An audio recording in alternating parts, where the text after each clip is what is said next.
أيليه تون كمال موت بشان أي كجرنا عرفة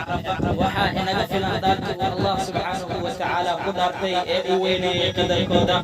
دارتاسي أو بلو بسورة الفجر يقول علم بدن تفسيرين تون كمال موت بشان أي كجرنا وهر ابن عباس رسولك صلى الله عليه وسلم وحا كسرنا حديث كان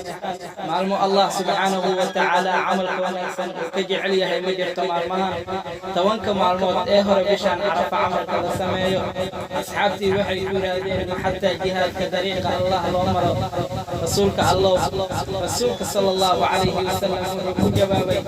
حتى جهاد كهدي انو اهين قف نفتي سيو مالك sidaas ku soo noqon mooyee waxa rasuulka sallallahu alayhi wasallam weydiiyay fadliga maalinta Arafo soonkeeda oo kamid ah maalmaha wuxuu ku jawaabay waxa lagu dhaafaa sanadkii hore iyo sanadkan soo socda dambiyadii aad samaysay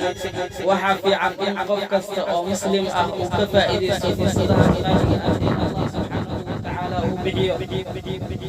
oo ayna tobanka maalmood ku dadaalno salaada soonka diga qada ciid al-adha sidoo kale loo yaqaan ciid Arafo waa ciid labaad ee dadka muslimiintu u dabaaldegayaan iyagoo cibaadooyin cayman alle ku caabudayaan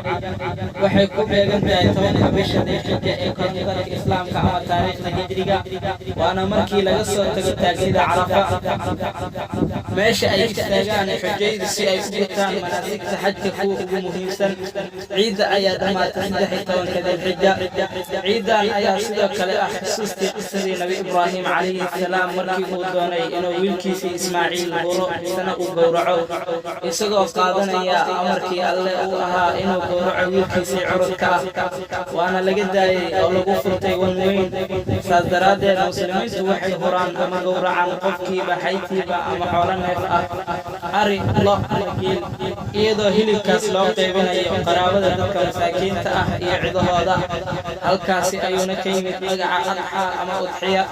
oo la micno ah gowracid ama hurid maadaama la hurayo xoolo la gowracayo sharci ahaan ciida ayaa ah 4 maalin oo loo yaqaan ayaam tashriiq maalmihii hijriga ayadoo ila sooma ay xaraan tahay maalmahaas assalaamu calaykum wa rahmatullaahi ta'ala wa barakaatuh